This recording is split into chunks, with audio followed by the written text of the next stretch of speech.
This material is made available to you by or on behalf of the University of Melbourne under Section 113P of the Copyright Act 1968. It may be subject to copyright. For more information, visit the University Copyright website.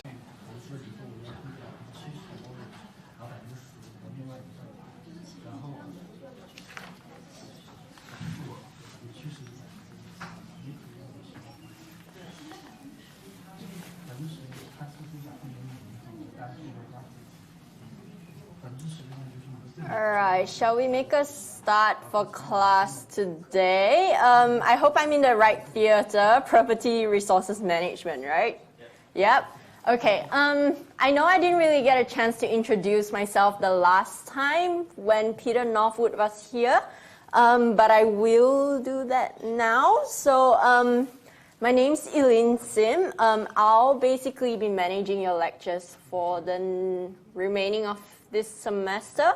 Hopefully you guys have had a good run with Kusal, who is still going to be your tutor for the remaining semester. All right. So a little bit about me. I'm currently doing my PhD in property, and most of you are doing Masters of Property, right? Yeah? Okay, so I previously did my Masters in Property. I grew up in a family which sort of manages a bit of retail property, and my expertise in my doctorate is in workplaces, so corporate real estate, right? But I'll be taking you through retail property and its management today. The next few lectures will be a bit different. It will be commercial and investment, then we have some on sustainability, essential services in buildings. So very different topics each week. Whenever the topic is sort of outside of my expertise, that's when I get a guest lecturer in to help us out with that. Okay, I'm not going to pretend like everything is my expertise. So the focus for today is retail. A topic that I kind of like a fair bit because I love shopping, but at the same time, it's a topic that is more relatable for everyone because a lot of the things that we do in property in this course is mostly commercial real estate. But you know, if you're not working in an office right now, the most relatable properties to you are retail and residential, okay? And the topic is basically, well, yeah, so it's very relatable, but at the same time, it's the underlying sort of industry that sustains commercial or other types of commercial properties like offices and industrial. So we're just gonna firstly start off with defining what is actually retail. It'll probably break a few of your myths of what is retail.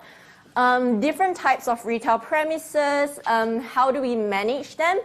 And what are sort of some upcoming challenges in retail properties? A lot of you would know that online shopping has boomed tremendously in the last few years. For example, I can't even remember myself when's the last week that I have not received a parcel from online shopping. Right? Basically, you get something from online shopping every single week.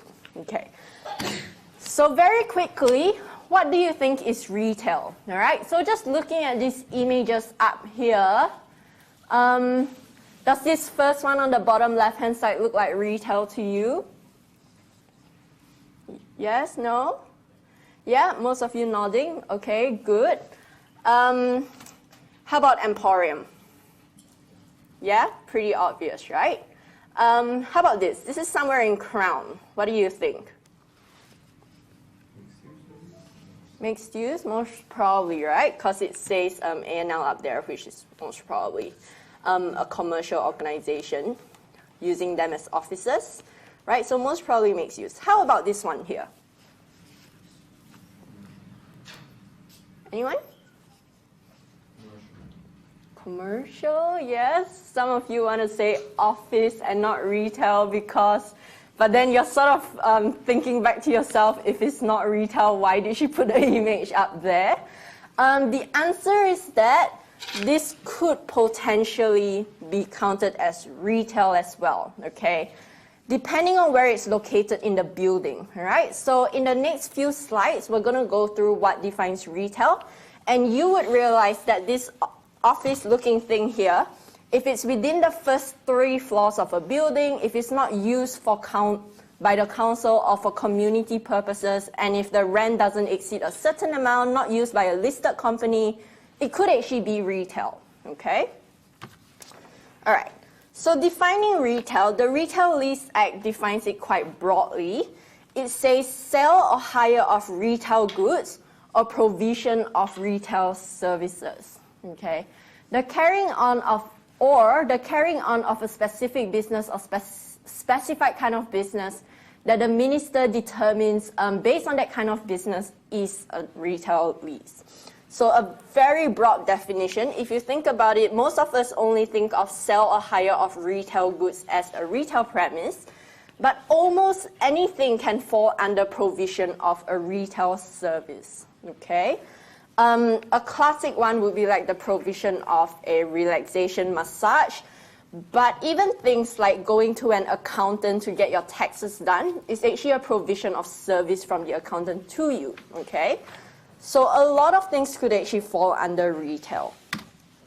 The legislations that we currently have in place now is the 2003 one that actually supersedes these 2 previous acts, okay?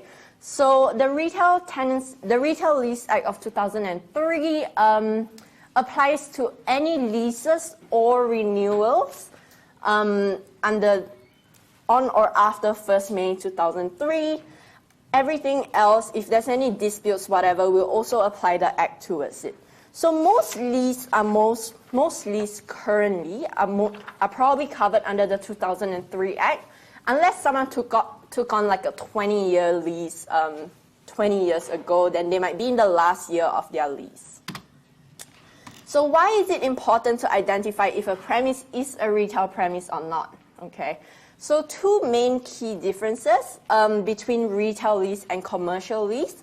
The first difference being that a tenant cannot be required to pay land tax or capital costs under the Retail Lease Act, which is why I sort of popped up these 2 images here. The first one is a land tax assessment notice.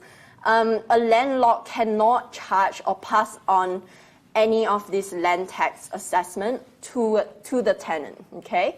Things like capital costs, for example, this lift here, if a landlord has to replace the lift, they have to bear the entire cost of it. The tenant can't be required to pay for the replacement of a lift, all right? So then all that you can sort of get tenants to pay are mainly things like operational costs, like electricity or running the air conditioning of the common areas, let's say, okay?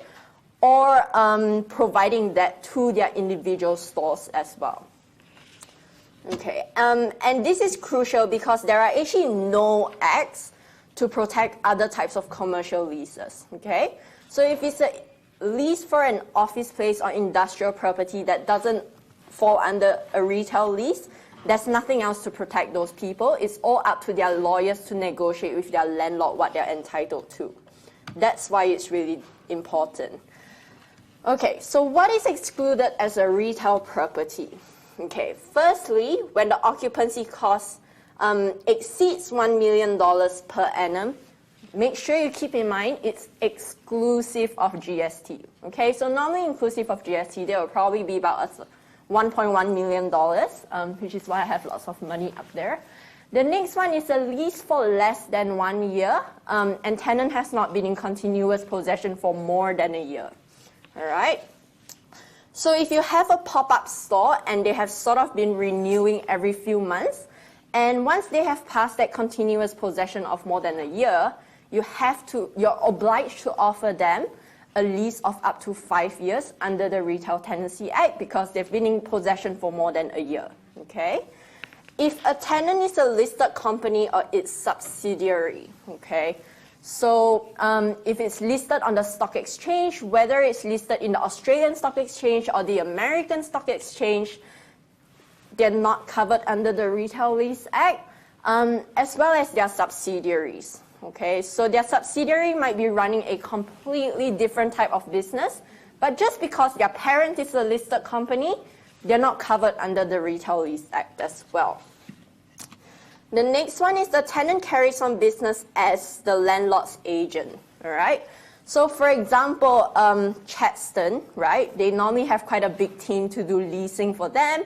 If, for example, their leasing agent actually occupies a small space within Chadstone to help them to lease out spaces, they are not covered under the Retail Lease Act as well because they're technically conducting business, they're carrying on business as the landlord's agent. Or premises that are excluded by a ministerial determination. Yep. So let's say Woolworths or an anchor tenant would not be covered under Retail Lease Act. Nope. Yeah. Which leads me to my next question. Why do you think they're not covered under the Retail Lease Act? Anyone? Why would these big listed companies not be covered?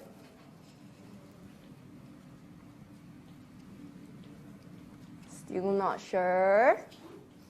Right, let's continue. Maybe the more we go along, it will sort of expose you, okay? So that last one, premises excluded by a ministerial determination, that is super broad, okay? We're going to continue exploring that a little bit. So what premises are excluded by ministerial determination? Okay, the first one here. Used for retail of services and not located on the first 3 floors of a shopping center. All right, so most shopping centers have a basement, right? The basement would be counted as the first. And then, because it says 3 floors, so it's normally basement, first floor, second floor. Anything above that is actually excluded as a retail premise. Okay, so make sure you keep that in mind.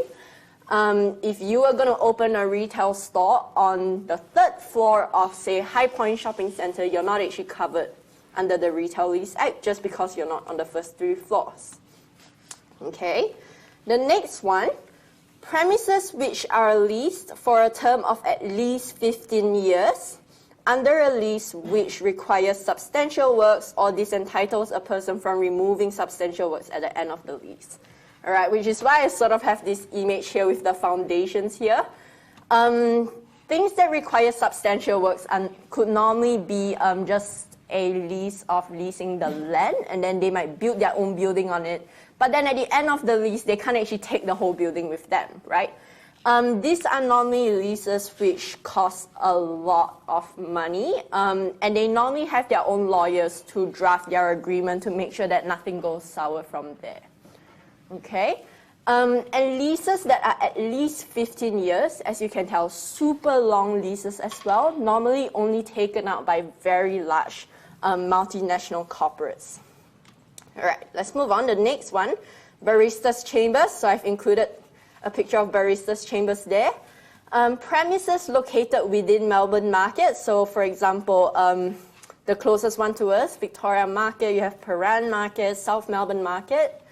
Local council premises used for community and charitable purposes. So things like churches, town halls. So I've included a town hall here. They're all not covered by, they're not counted as a retail property or covered by the Retail Lease Act.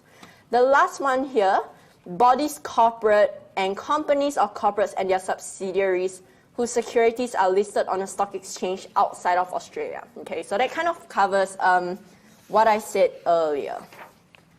All right, so going back to that question earlier, why do you think companies that are listed are not covered under the Retail Lease Act?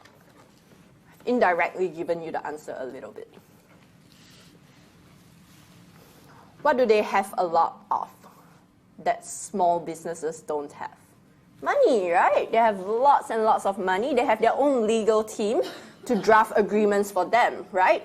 The whole point of the Retail Lease Act is to protect small businesses who most probably can't fork out $5,000 just to get a lawyer to draft an agreement or go through an agreement for them. So that's what this entire act is about. It's about making it possible for small businesses to actually stay in business, rent a place without being oppressed by mean landlords, okay? Landlords who have lots and lots of money to buy places. Okay, so I've prepared this sort of short list here for you to go through. I'm going to give you maybe a few minutes to just think about it, okay? Which premises are not considered a retail premise? So take a few minutes, reflect on what we've just gone through, and think about whether it will or will not, or could possibly fall under the Retail Lease Act.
All right, so you guys have had a few minutes. Let's start to work through this list, which are not considered a retail premise. What do you think? The first one, dental clinic on the ground floor. Is that most probably? Yeah, most probably a retail premise, right? Provided the rents doesn't exceed $1 million, in which it should not, unless it's a humongous dental clinic, okay? The next one, Virgin Gym on Collins Street, 3rd floor. Included or excluded? Who says included as a retail premise? A few, okay. Who says excluded? A couple as well. Do you want to explain why? Why do you think it's not included as a retail premise?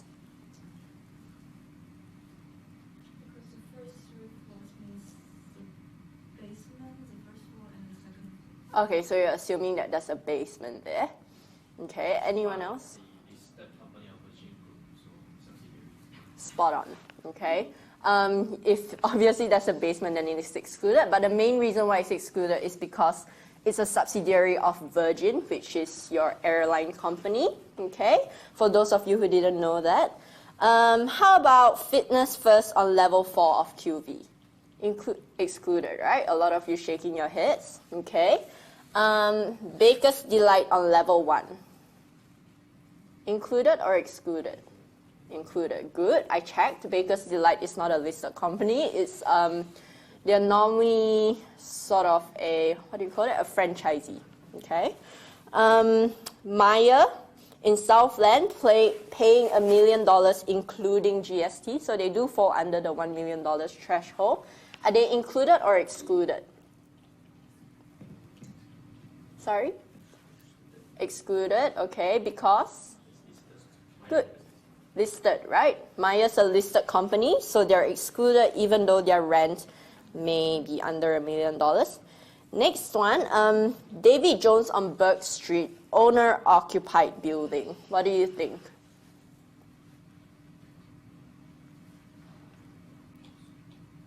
No, excluded because?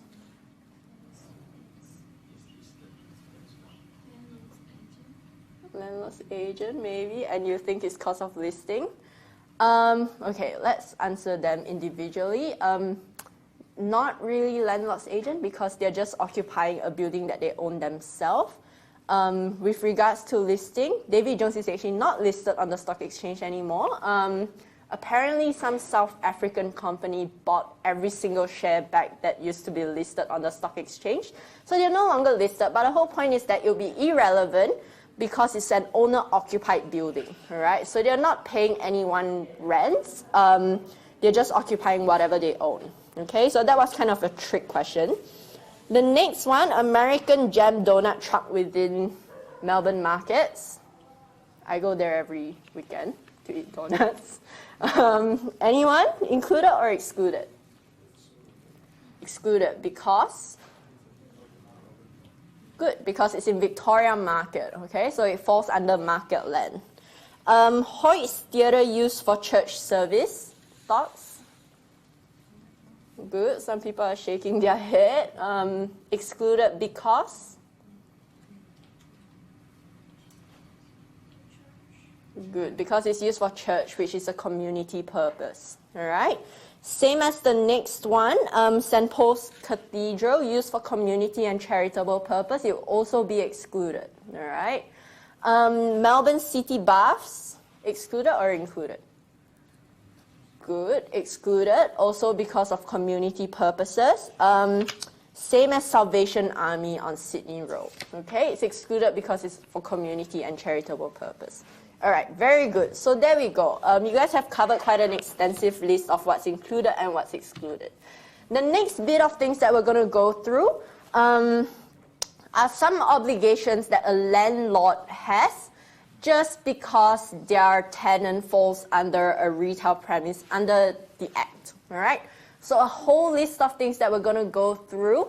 The slides are quite in-depth. I might not cover every single point. Part of the reason is because you can read through them at home, and also I think Peter Northwood might have covered some of them the last time he was here, all right? But anyway, let's work through it. The first one, I've sort of said a few times, minimum 5 years term, all right?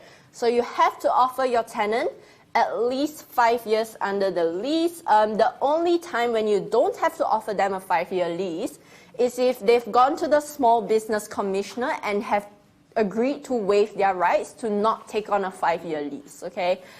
Not everyone wants a 5-year lease, right? If you're just testing out your business, you might only want a 1-year lease or a 2-year lease just in case things go sour. At least you don't owe them 5 years worth of rent, okay? So you can actually go to the Small Business Commissioner and they can waive your rights.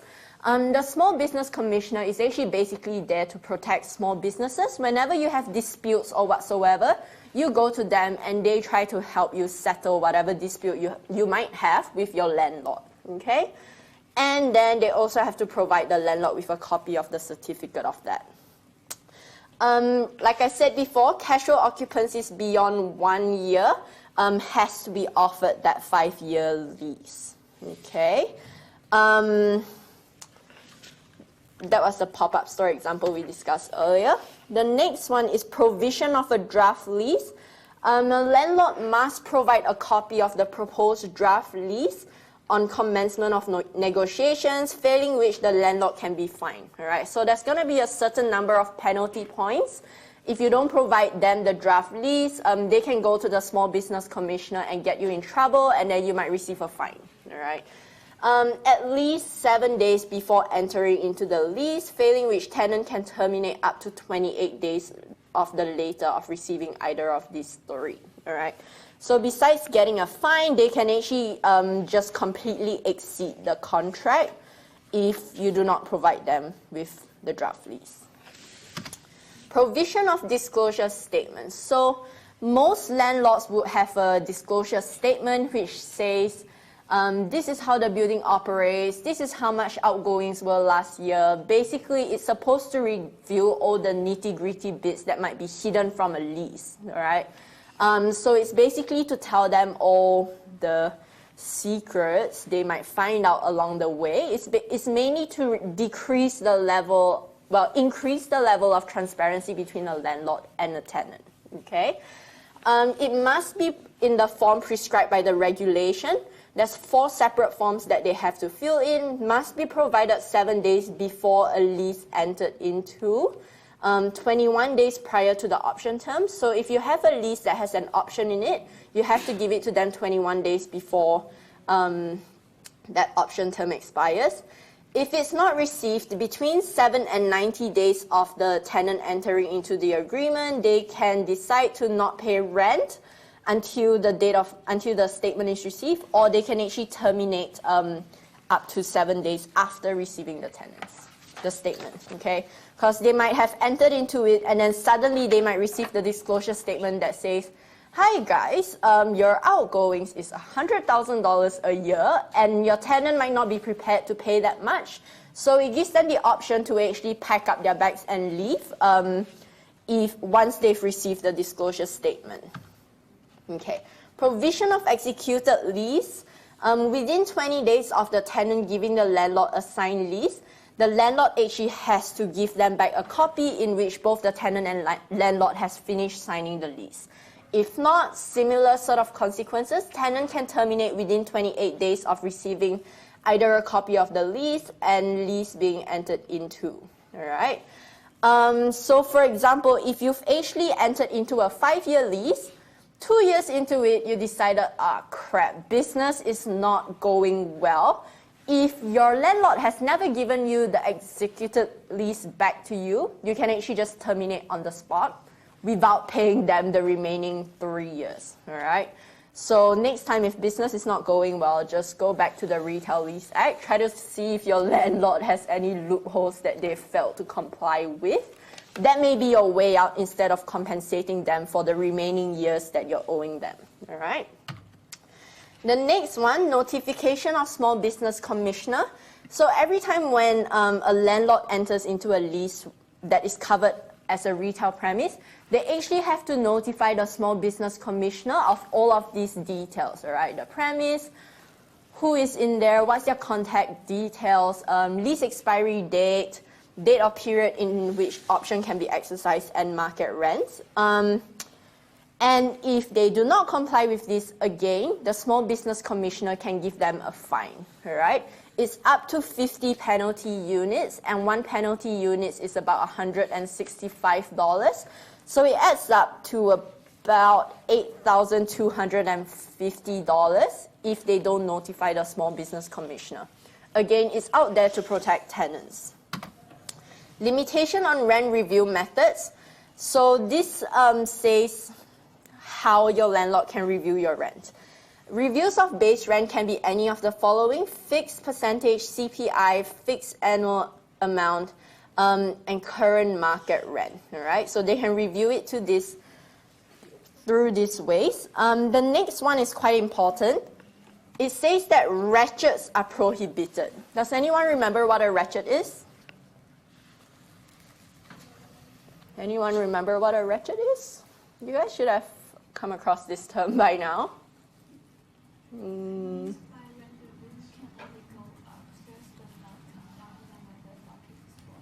Perfect. Okay, it means that whenever there's rent review, rents can only go up, it can't come down. So if this year I've charged you $100 per square meter at market rate, even though if there is a ratchet clause in place, even though next year market rents falls to 80, a ratchet clause prevents a landlord from offering them $80 and they have to keep charging them $100 or more, all right?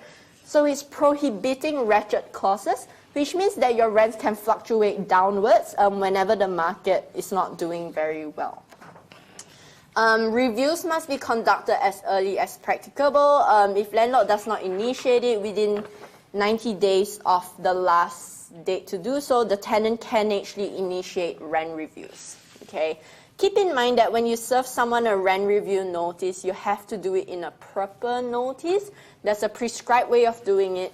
If you send them a rent review notice and it says, you know, if you don't respond, I'm just going to assume that you've accepted. But if they haven't actually, if your tenant doesn't come back to you, but you serve them the rent review notice in a wrong way, they can actually question your rent review when you try to increase their rents. All right? Recovery of management fees. There's limitations on what management fees can be recoverable. Okay, so only when it relates to the property in which premises located and are exclusive of salary and administrative costs. All right, so if you have a property manager that you pay 120 grand to, you can't actually ask your tenants to pay you back for your property manager. All right. Also only recoverable if the lease or disclosure statement specifies the amount of the management fee and its rate or method of calculation. Okay, cannot increase annually more than CPI. So management fees are very limited on how they can be recoverable. Oh man, there's a long list of this. Next one, outgoings. Okay, so we've already covered a bit on outgoings. Like we said earlier, land tax is not recoverable. Anything to do with capital cost is not recoverable, like your lift, your doors.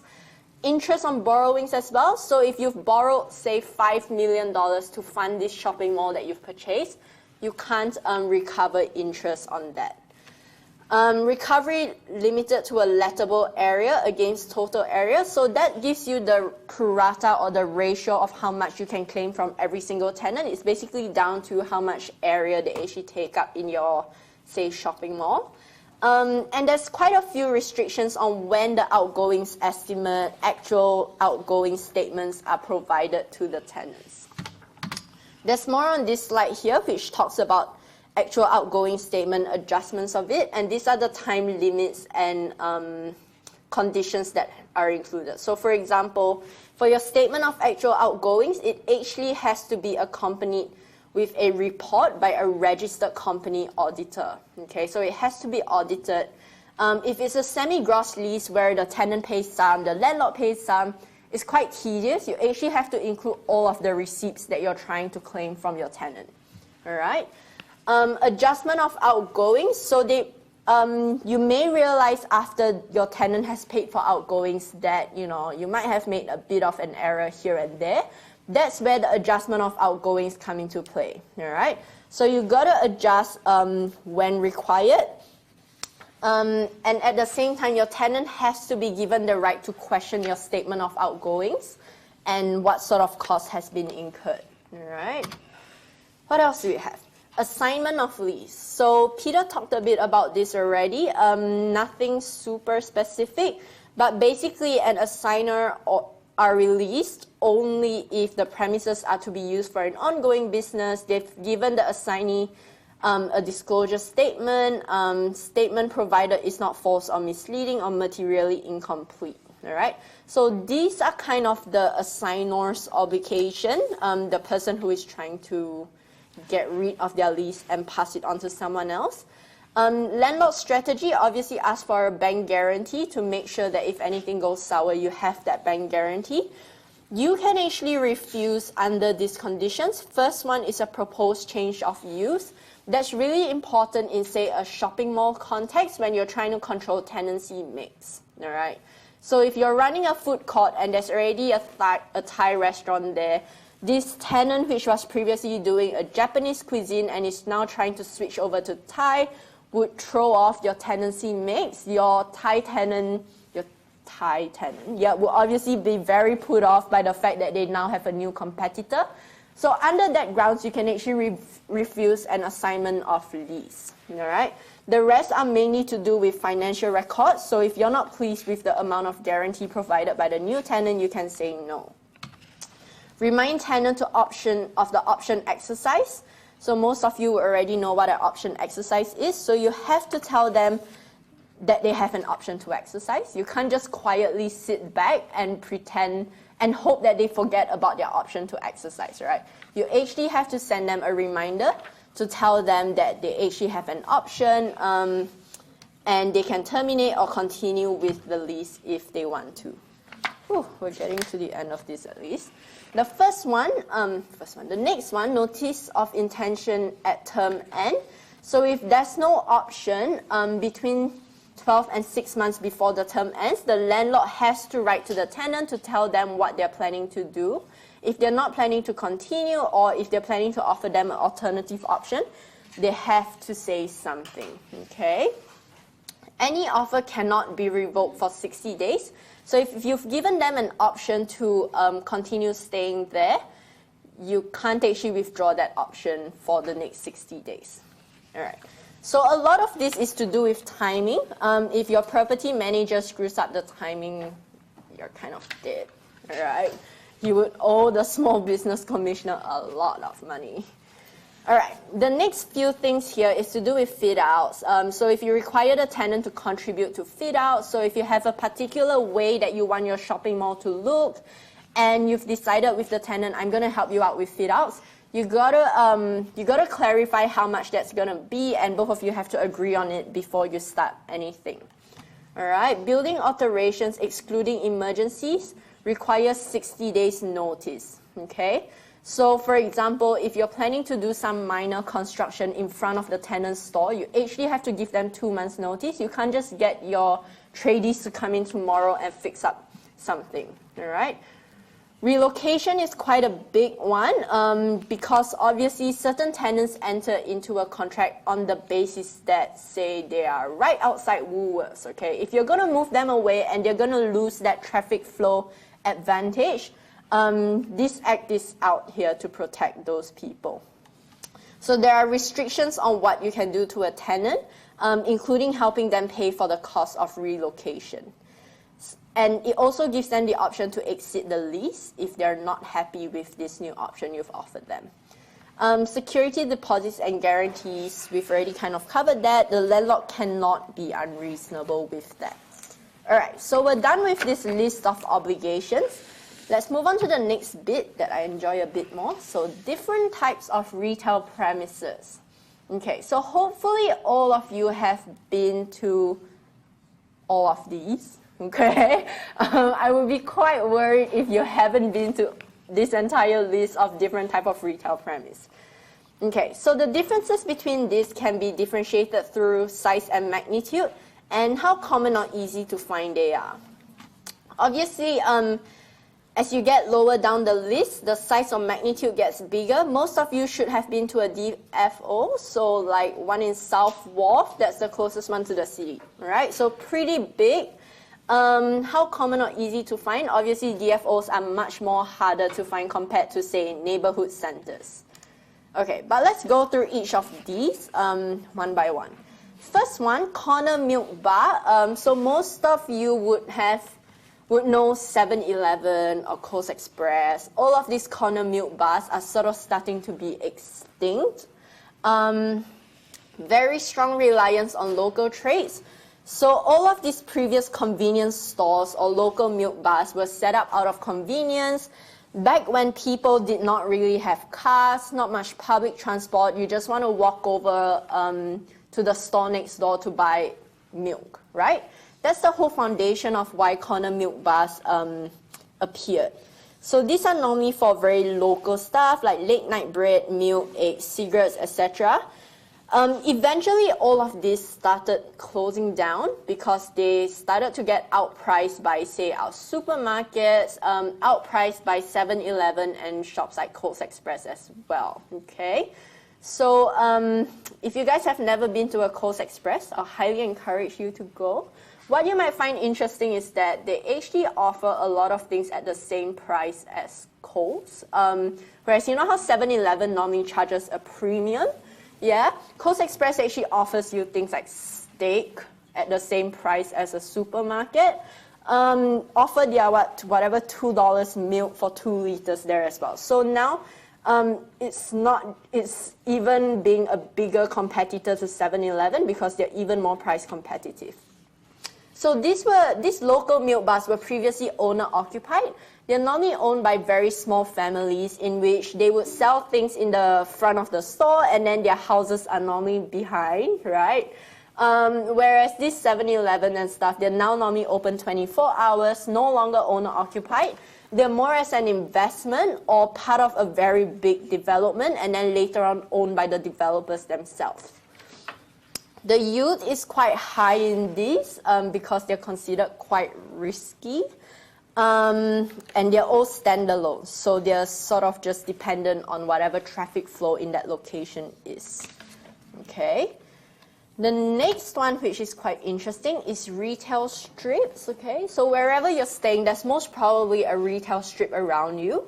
What's the closest retail strip to us right now? Lygon. Good, Lygon, right? Lygon Street is the closest retail strip to us, one of the very famous ones around Melbourne as well. Depending on where you're at, the retail strip might be very long. Most of these are individual standalone stores owned by a single person or, well, entity, all right? So it's not like a shopping mall where one entity owns, say, hundreds or thousands of stores. These are all owned individually and feeds off foot traffic from things like public transport and the residential that is surrounding those strips, all right? These are mainly occupied only by small businesses. For example, you can see in this image here, shops like Witchery, Seed, even smaller ones like our brunch cafes, right? We have a lot of brunch cafes now on retail strips, and that's actually which is helping us to keep retail strips alive, all right? I'm sure most of you have been to a brunch place on a retail strip. Everything else around it is dead, except the brunch store, which has a queue outside of it that is going past other stores, all right? So let's look at some classic inner city strips in Melbourne. In Melbourne, the classic inner city strip is normally tram tracks, right? And then roads for cars, and then shops on both sides of the traffic, all right? They're normally not very far from train station. Oftentimes, cars have to travel at 40 kilometers per hour to protect jaywalkers. I get very annoyed at that because the entire traffic is clear and I have to drive at 40. But that's to protect jaywalkers, all right? Traditionally, in a retail strip, you have a certain mix of stores in it. So a normal retail strip should have Auspos, normally some flower or plant shops, like I said, brunch or cafes, sometimes gyms. Auspos is a super famous one, and if you're lucky, you might have gelato shops on it, okay? The problem with retail strips at the moment is that it's actually really struggling to survive, okay? The yields are normally 8 to 10%, which is quite reasonable, but can anyone guess why retail strips are struggling? Besides online shopping. Not quite. Okay, maybe you guys have to keep an eye out more on failed retail strips. One of the biggest issues in retail strips is actually having offices in them. Okay, traditionally, obviously, when you have a retail store, even if not many people shop in that store, people enjoy walking past and having the option to go in. But once you have offices on a retail strip, it sounds like a good idea because whenever these people working in offices are on a lunch break, they would shop around, right? So it sounds like a good idea, but it's actually not a very good idea because these people only come out to buy stuff around them once a day, instead of having actual retail stores that would attract residentials from around there to keep going there, okay? So retail strips actually rely a lot on foot traffic. The other issue with the other reason why we're getting a lot of offices in retail strips is because, I'm not sure if you guys have heard of the concept, but because of transit-oriented developments, TODs. So the whole concept of TODs in which Melbourne planning is sort of approaching is that the government is actually trying to instead of having everyone come into the city every day for work, the government is actually encouraging more offices outside of the CBD. So places like Box Hill, Footscray, they actually have large office complexes around there. And so the government planning actually encourages offices within the suburbs, but at the same time, this is the main reason why it's killing retail around the area, okay? So we'll come back to this a little bit more. There's a report that I found that actually talks about what would help a retail strip to thrive. Okay, so we'll come back to this a little bit. Neighborhood centers, I'm sure everyone has been to one, okay? There are places like, say, Berkeley Square, if you guys stay near Brunswick. I can't really think of another one around here, but I suppose the one on Lygon with Woolworths underneath is technically considered a small neighborhood center as well. But they're a very important social mechanism. They're normally very close to, say, train stations. They're normally the heart of a suburb, okay? That's where every resident goes to every single week to buy their weekly groceries, to say, shop around for some things, get their hair cut, etc. Okay. There are some local councils that work very hard to help their neighborhood centers. So, for example, if you stay in Brunswick, I think they always have that biannual event where they close up Sydney Road. Yeah, Sydney Road, to hold like a small little festival there. That helps your local neighborhood center to thrive, okay? Even in Moonee Ponds, they'll close up a certain section to do an ice skating rink during winter, all right? Most of these neighborhood centers are owned by a single owner, and that's a very good plus side to it. Because remember how we said in retail strips, it's owned by, say, hundreds of people, if it's a long strip. And in that case, you can't actually control tenancy mix. Your next door neighbor might have decided to rent out to an office and you can't do anything about it, right? In a neighborhood center, having a single ownership to control tenancy mix actually makes a massive difference. Like we said earlier, when you can control tenancy mix, you can make sure that there are no duplicates in tenant to compete against each other. So if you walk into a neighborhood center and open your eyes, you should see that there shouldn't be much direct competitors. They should all kind of complement each other, all right? You will barely see a Coles and Woolworths opening in the same neighborhood center unless it's quite a big one and they've both agreed to compete against each other in that. For example, Berkeley Square, right? In which, I'm sorry, but Woolworths is failing miserably in Berkeley Square compared to Coles, all right? Oh, there we go, Berkeley Square, all right? So who owns this? They're normally owned by a very big superannuation, well, normally by superannuation fund or property funds as an investment. They cost a lot of money, so you would not really expect your next door neighbor to own a neighborhood center, all right? Unless they're filthy rich, like some Italian families, okay? So this sort of gives you a layout and breakdown of what sort of tenancy mix you might have in here. So obviously we have Kmart and then we have Woolies and Coles. Very seldom you get this, it's normally one or the other. And then you have shops like OPSM, Specsavers, some ATMs, you have McDonald's. So basically, everyone would have no choice but to go to Berkeley Square during the weekend if you stay around there because you just have to get your chores done, okay? They've also started out like a community sort of area to attract people. These days, you hear kids banging on the piano that they've installed, okay? Other times, they'll have small little bands jamming in the corner, okay? So these are what helps keep the neighborhood centers alive. Next one, regional centers. I haven't actually been to all of these myself personally. I've been to a few. High Point is very close to me. Chadstone, I'm sure everyone has been to. Not really? Yeah, okay, you're obviously not a fan of shopping in big shopping malls. To be honest, I hate Chadstone. The first time I came to Australia, my parents left me in Chadstone to go shopping with my sister, and then we were sort of like, we didn't change the time on our watch, and then my dad said, we'll meet back here at 6 o'clock. And our watch was at the wrong time, so we showed up like 2 hours later. My parents were so mad, they almost abandoned us. But that's why I don't like Chadstone. Other than that, it's quite fantastic. voted as one of the most prestigious shopping malls in Australia. They've spent a lot of money on fit-outs lately.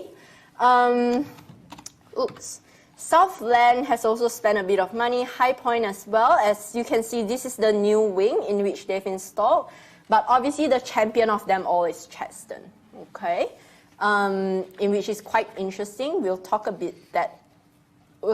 Chadstone a bit more later on in regards to crisis management. Okay, so some features of regional shopping centers. The whole point of them is that they are inward looking. When you go to a regional shopping center, you kind of just plan to stay there for half a day. You don't go there with the intention to walking to a store nearby. You go there because they have everything, all right? And literally, they should have everything from a cinema, obviously your grocery stores, lots and lots of shopping, retail shopping, and people actually travel to these to get their shopping done, right? So whoever's staying north, south, east, west, they should be able to drive to one, say 20, 30 minutes-ish away from them, and then they'll just stay there for sort of almost the whole day. Lots and lots of parking. They're obviously set around Melbourne and not in Melbourne because it requires a lot of land. There's usually some sort of bus center or public transport to get there, although the public transport might not be great, okay? But I think places like Chadstone has their own shuttle bus to get there, all right? Several large anchor tenants that are placed strategically to generate foot traffic. So if you go to your local regional center, you should notice that all main anchor tenants or competitors are sort of scattered around, right? They're there to sort of generate foot traffic because you might go to Myer to buy a suit and then you might decide, oh, you know what, I just want to go and check out David Jones, right? What do you have to do? Walk for 10 minutes to the other side of the shopping mall to look for David Jones. And in the meantime, while you're doing that walk, you will probably find 10 to 20 other stores that will distract you. So then your 10-minute walk turns into an hour and you might actually buy something even before you reach David Jones, right? And that's what all these in-between stores feed on. They feed on the foot traffic in between anchor tenants, all right? Same with Coles and Woolworths, never next to each other, always at least a different parking lot away from each other. What else do we have? That's kind of it for this one. With regional centers, obviously, they have quite an extensive leasing team to manage the whole shopping mall. They normally have at least a team of about 5 to 10-ish people to help them out. Obviously, they'll have facilities managers, property managers, etc., and people to deal with emergencies. All right. The next one is specialty center. This one I don't really blame you if you haven't been to one, especially if you're an international student, you might not have had to go to a specialty center, right? You might have just gone to IKEA, got all your furniture from there and call it a day, all right? But if you had to furnish a house, you normally have to go to a specialty center. They're normally known as homemaker hubs, that's what I call them. I didn't make that term up, it's an Aussie term. All right. It normally complements a regional center. So if you go to, say, High Point, there's a homemaker hub right opposite there, because the homemaker hubs has a lot of very large items. They normally have things like Good Guys, a big JB Hi-Fi. That was a Bunnings is normally close by, but they normally sell things like beds, washing machines, dishwasher, ovens, things that would not fit into a shopping center, or it would be too costly to sell these things in the shopping center. So that's why they locate outside the shopping center, in which people can drive to. All right. So they often sell very bulky items. At the same thing as well, they're normally owned by an investment fund or very rich trusts. All right. Big investors, not your neighbor. Okay. What do we have next? Standalone centers, like I said, these are normally where you have a big brand which would just occupy an entire building themselves, okay? These are actually retail stores that do not need other people's foot traffic. They might locate next to each other, but it's just because the land parcel was conveniently there, and they're not direct competitors normally. So then they don't mind locating next to each other.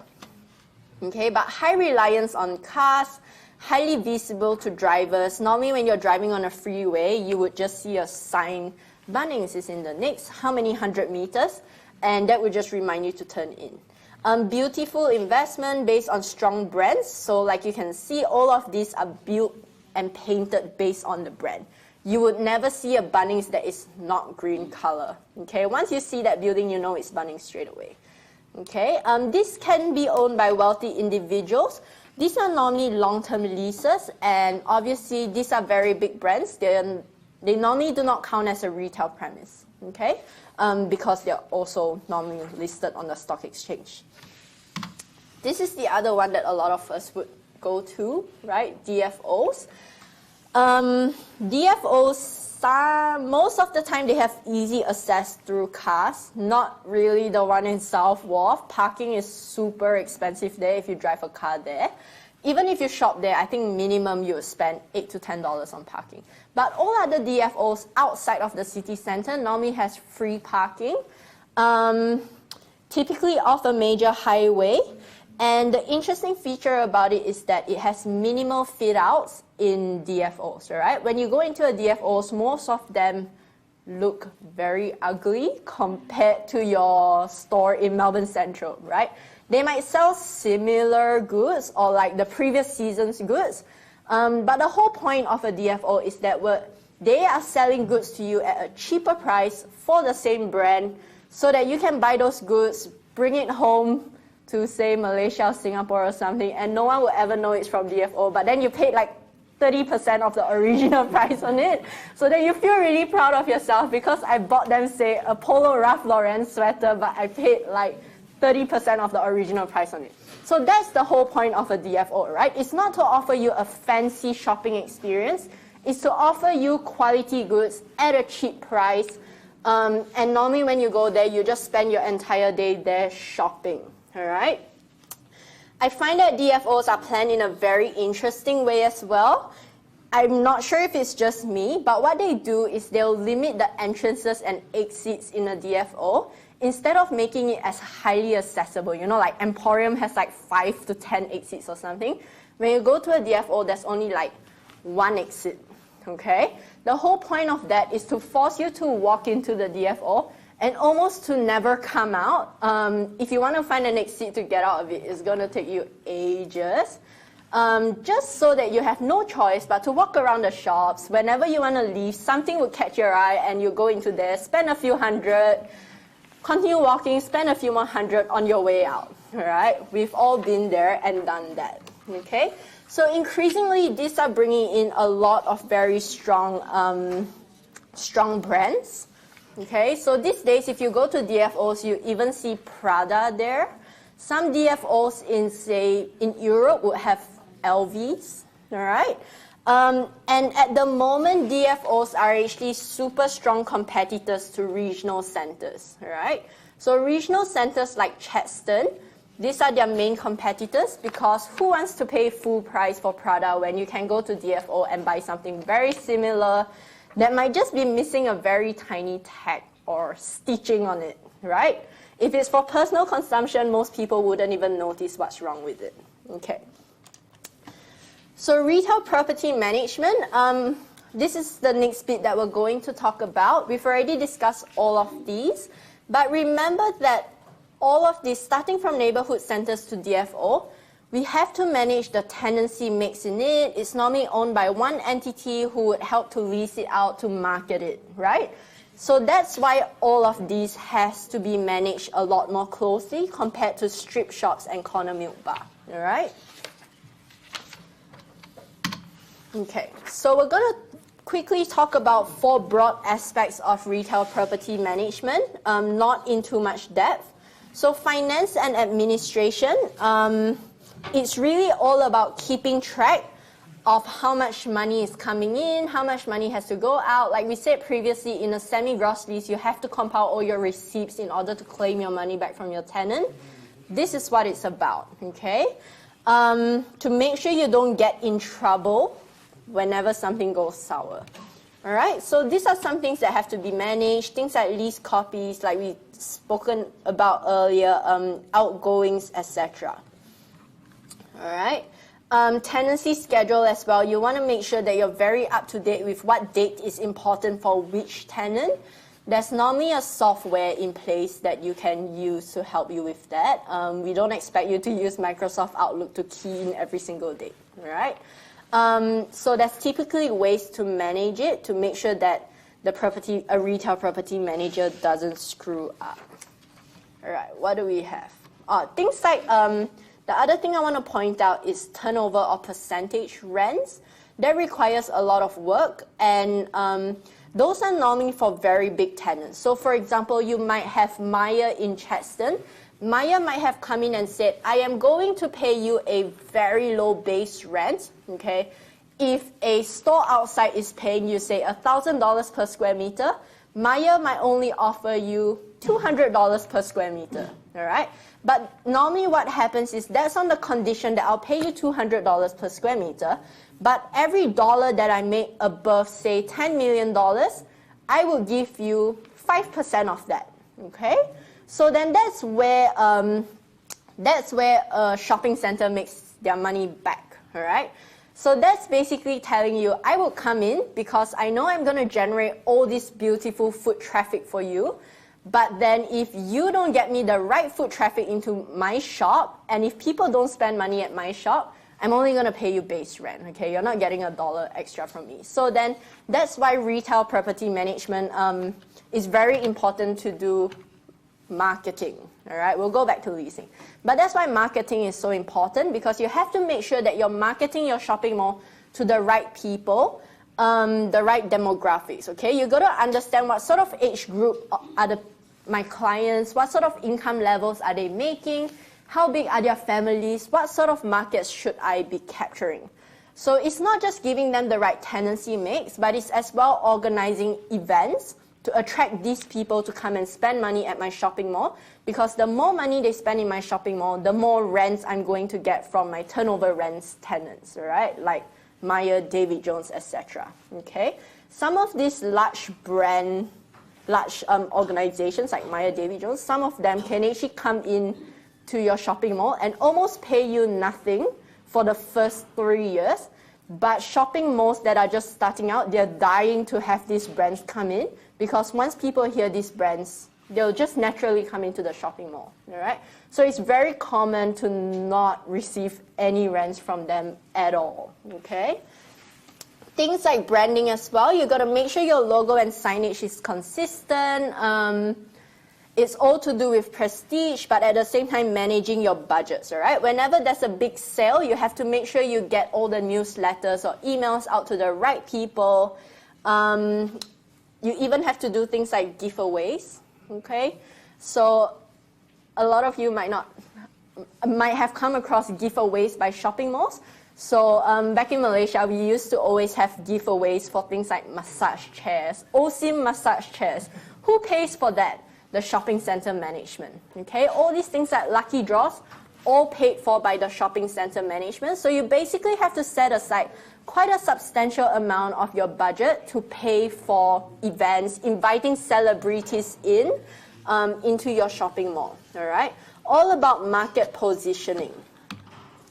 Okay, let's go back to leasing. Leasing is very important as well. Obviously, marketing is all about getting people to spend money in your shopping mall, but leasing would get tenants to pay you money, right?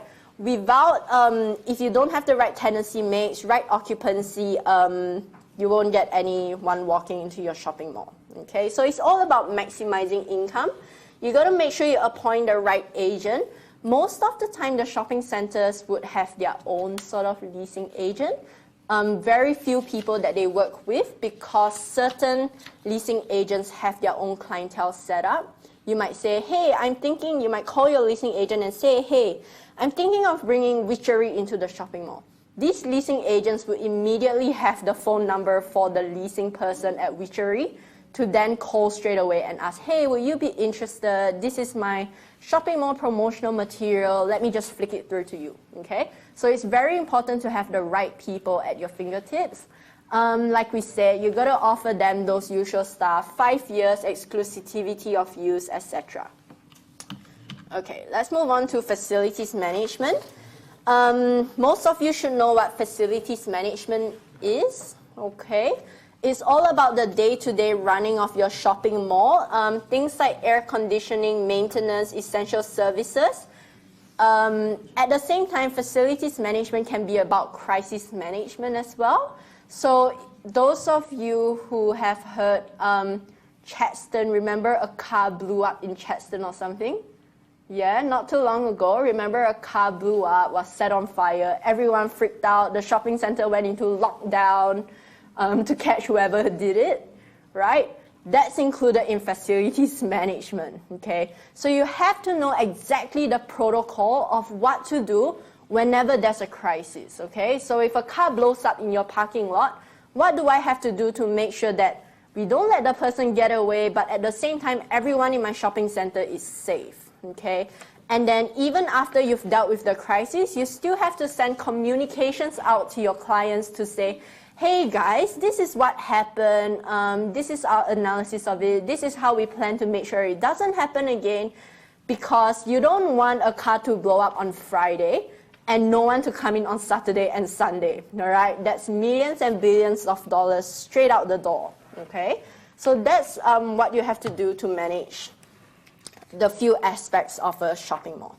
All right, so we're not that far to go. What we have in the next bit is retail property performance in Australia, okay? All right, so my question to you is, which of these do you think are traded the most last year? So when we say traded, we're saying how many of these were sold and purchased amongst investors? What do you think? You think maybe strip shops? Okay, because it's smaller. Yeah, more sizable people, more investors can afford them. Anyone else?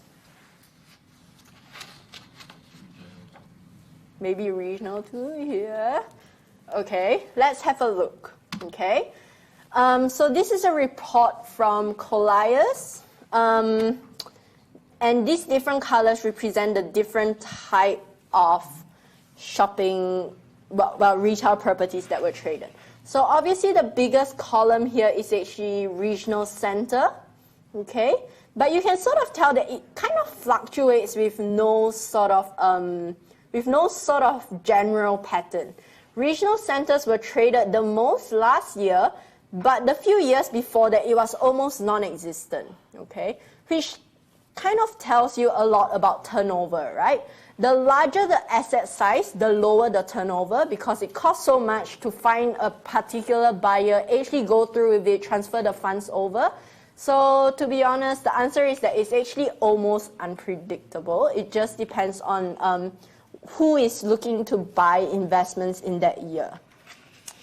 Okay, a few more images here.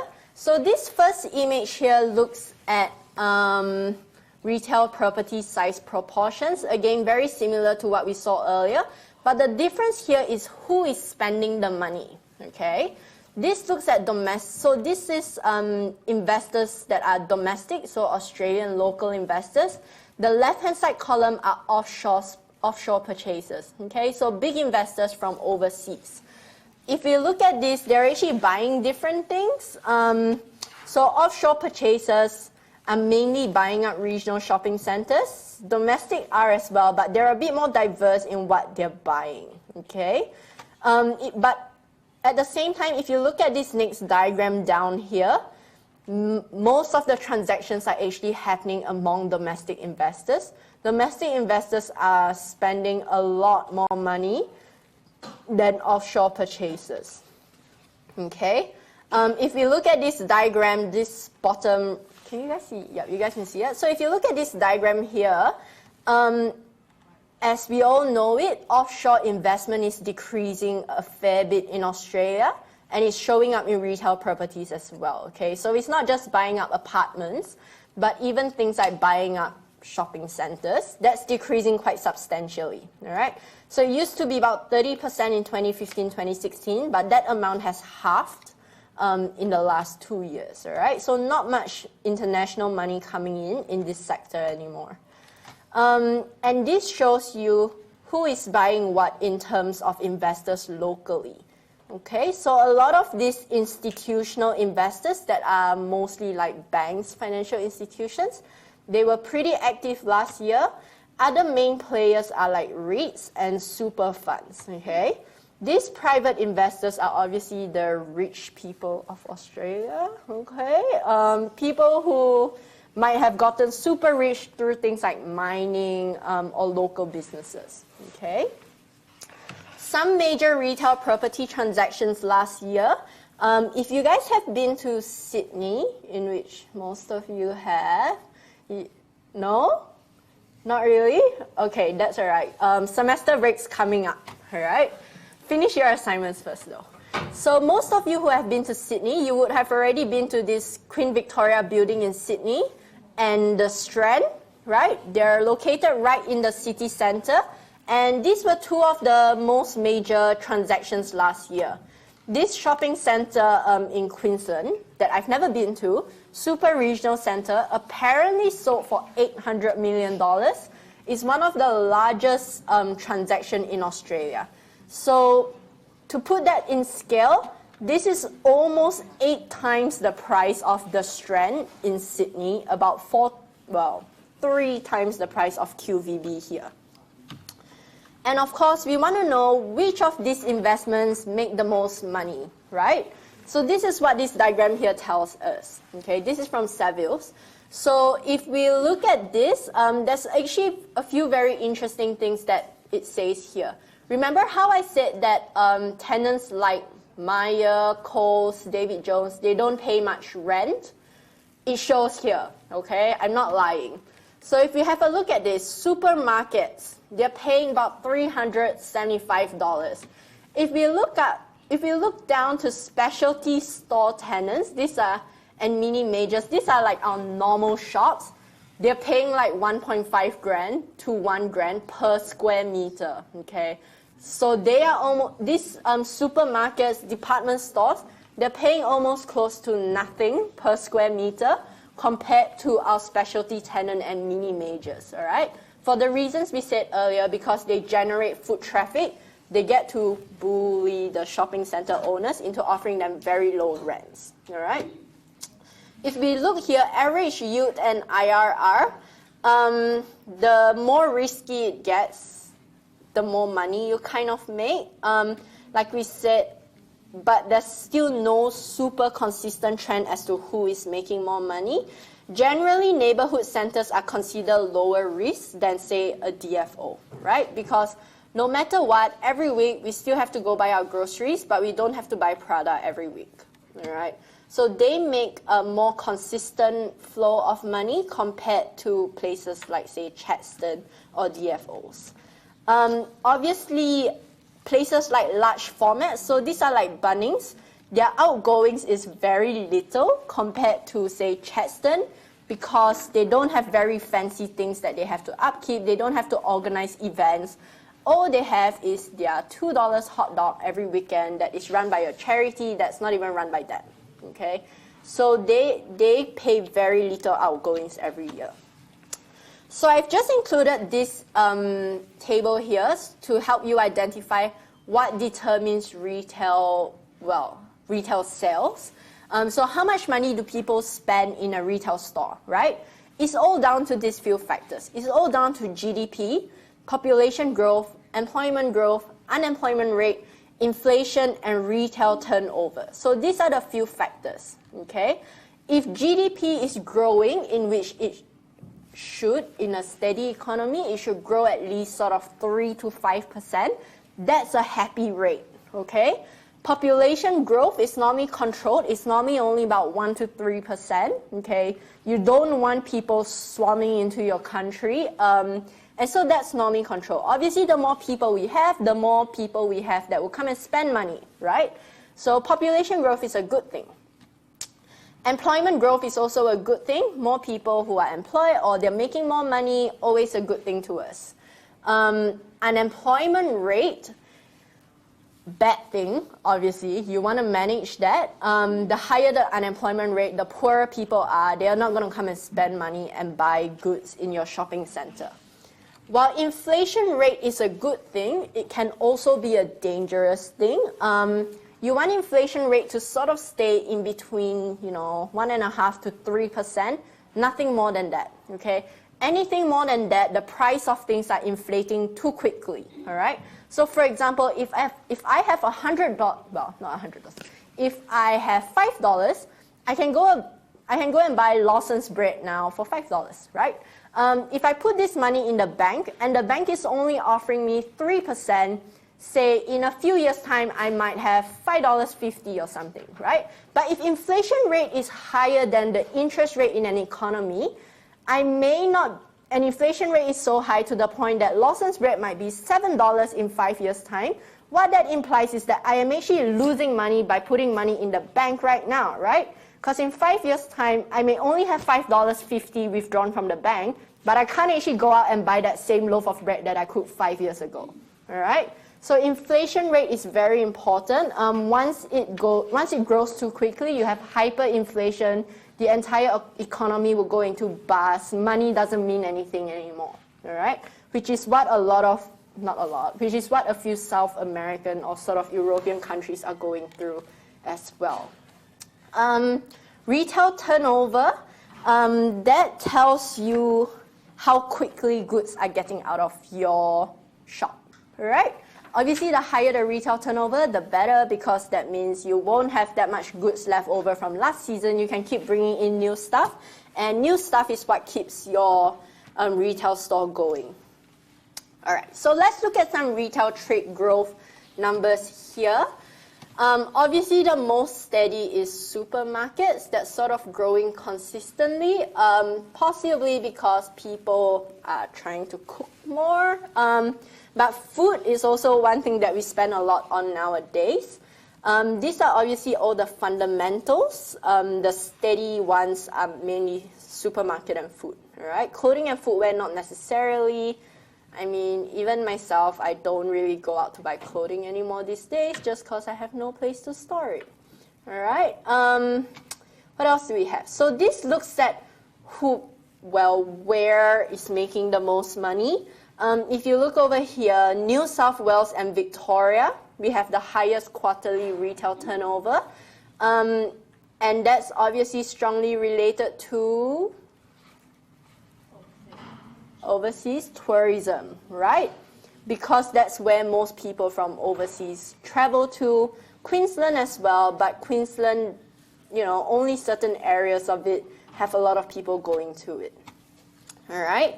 And this gives you the 10-year retail trade growth, which is actually really interesting. For those of you who have not come across it yet, department stores are actually struggling very miserably in Australia at the moment, and that's showing up here, okay? Department stores are that gray line down there.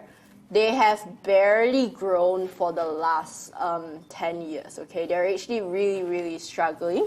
They may make, a growth of, say, 0.5% a year, but it's very minimal.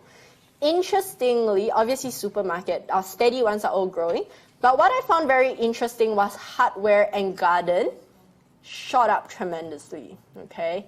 I might have fueled that growth because I buy lots of plants. Every weekend I go off to Bunnings. But what I find really interesting about this is the fluctuation of it. Can anyone guess why we have that zigzag curve in homewares and gardens? Well, what do we have? Hardware and garden. Why do we have that zigzag up and down there? It's very consistent. It's almost every year. Anyone? Very good. It's seasonal, right?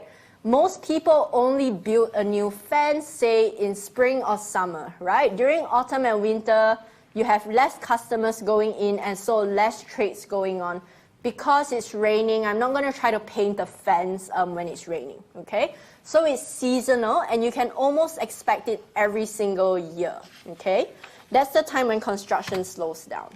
So retail trades in Australia, we can sort of see that WA has experienced sort of the most downturn. But in general, everyone is actually kind of almost on a downward sloping curve if you look here, because this is the Australian total. There are quite a few reasons for that. Firstly, sustained low wages growth. So wages have not been growing tremendously in the last few years. Price stagnation or even deflation. So the prices of a lot of things are coming down, okay? So if you've gone to Coles or Woolies, you know how there's always this price down, prices are down, right? That tells you that prices are not going up. They're actually trying to bring prices even lower down, implying deflation, okay? Local departmental stores are struggling to keep up with the pace of the global environment and competitors. So online shopping, even brands like Zara, H&M, they're all a threat to departmental stores, okay? Changing consumer habits, like we said, online shopping, and their inability to keep up with our changing consumer habits. Also, challenging economic conditions outside of New South Wales and Victoria. So mining slowed down. That's really affecting WA because more people are exiting from those. You will probably also know property prices are not doing very great in those areas because if we can't find a new place to extract more material, the mining industry there will be dead, okay? All right, remember how we talked about struggling retail strips? There's quite a few things that people blame on it. I'm not sure if you guys know where Bridge Road is. It's sort of at Richmond, near the river along Richmond. They're really struggling over there. If you just take a tram and pass by, you sort of notice that it's almost dead. Like lots of vacancy signs being put up, which is what they're blaming it on. But there are a few things that this article here highlights, okay? The first one is that high rents. Investors who are buying these retail strips are wanting high rents, okay? They paid a fair bit for it, and they paid so much because they were told by their agents, you are going to get, say, 8 to 10% every year on this great retail shop lot, okay? So they are refusing to rent it out at a lower price, and so then these places are vacant, okay? No one wants to open a new shop next to a whole strip of vacant shops because there's no traffic flow, there's no foot traffic flow, and so then it gets worse and worse and worse. The next thing they're blaming it on are things like wider footpaths, okay? So a lot of these retail strips were constructed many years ago. The footpaths are quite limited. In some areas, you can barely have 3 people walking side by side. That sort of affects it as well because if you look at some cafes, they like to put chairs, etc. on the footpath, right? Creates that sort of nice environment. But if our footpaths are not even wide enough for people to walk through it, we can't have tables and chairs there, all right? The next thing is parking. Parking is very poor in these areas. Most of it is just side parking along the road, right? One shop lot might be just the width of 1.5 cars, right? But in order for people to come and have brunch, you might need at least 10 car spaces, or you would have to expect people to take a tram there, which is very unlikely, okay? So then it's quite interesting. They actually asked for the mayor to ban people putting up for lease signs because they think it makes the retail strip looks bad, okay? So lots of challenges going on in retail properties at the moment, but it's not all gloomy, all right? If you look at this growth in offshore retailers, Zara opened up 4 in 2012, we now have 19. No H&Ms in 2012, we now have 32. Lots of Uniqlo, you can basically find almost a Uniqlo at every sort of main shopping center that you go to.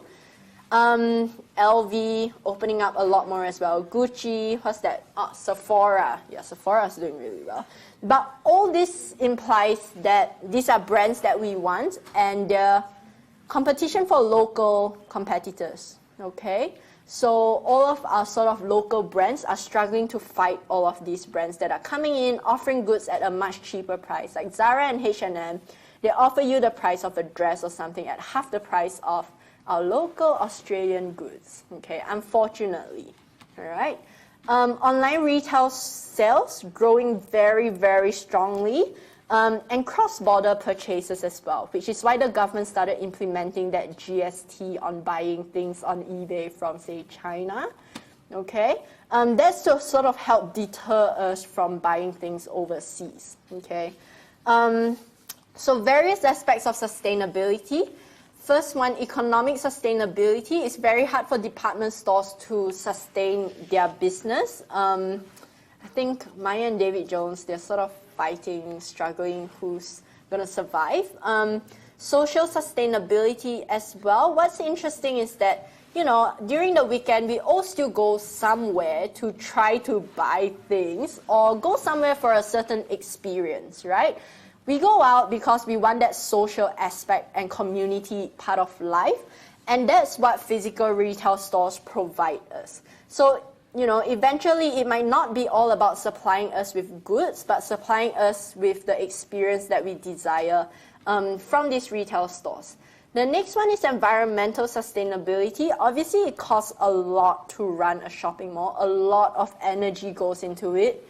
You probably can't even imagine. For example, what do you do on a 45-degree day on the weekend? You go to a shopping mall, right? Because there's free aircon in a shopping mall. And so it costs a lot for a shopping center to run, all right? Even when no one goes there, they still have to heat and cool it down. All right, so now we talk a bit about coping with these challenges in the retail environment, okay? It's challenging to provide, obviously, a fast and hard guidance, but there are a few things that we've sort of identified.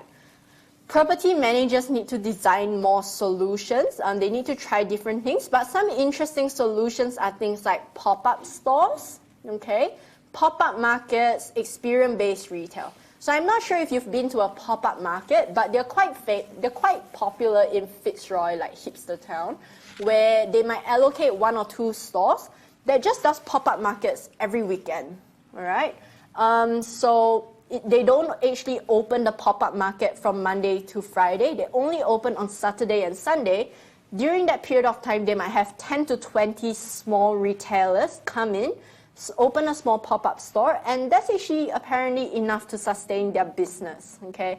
They don't actually have to open Monday to Friday, but they make enough money on Saturday and Sunday to keep that store to just do that one thing, all right?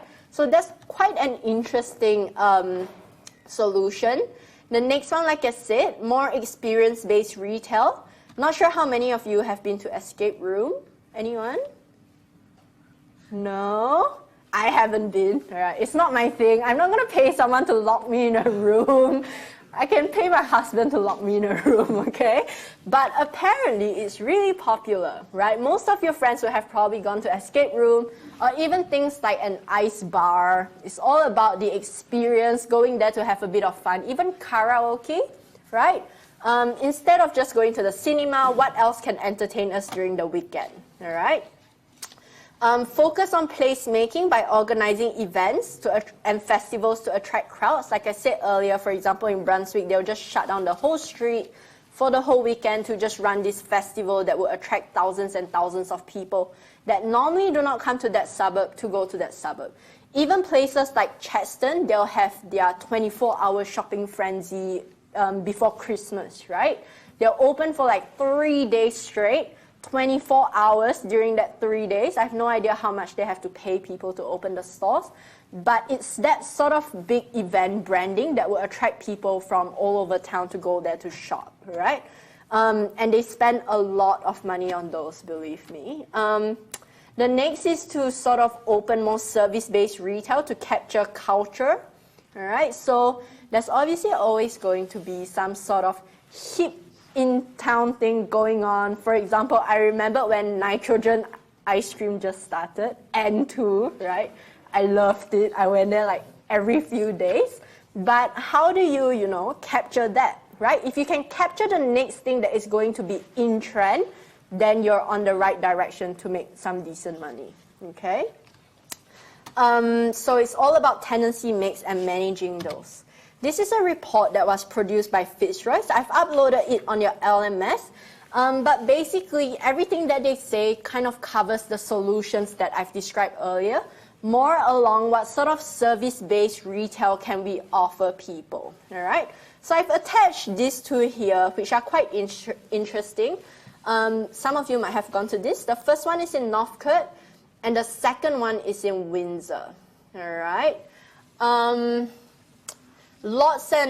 If you look at this, service retail is going up in Northcote, and interestingly, service retail went up by 3.8%, resulting in vacancy rate to then go down by 0.9%. Whereas in Chapel Street in Windsor, service retail actually went down and vacancy rates has gone up by 7.3%, okay? So this report kind of talks about how it's all about covering the right tenancy mix, in which, to be honest, there's no perfect solution in managing retail strips. The biggest problem behind it is that everyone can rent it out to whoever.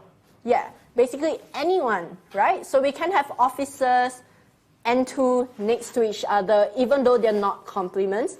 But because the officers have offered this landlord a substantial amount of money, more guarantee than 5 years, and so of course he's going to take that lease up, instead of N2, which might only want a lease for 2 years, just in case the trend of nitrogen runs out, okay? So that's the biggest struggle in retail strips. But that kind of concludes my lecture for today. I know we've gone through quite a bit of material. Does anyone have any questions? No, we're all excited to go home because it's 5 o'clock, right? Okay, so I'm going to hang around here if you guys have more questions, but otherwise I'll see you next week, okay?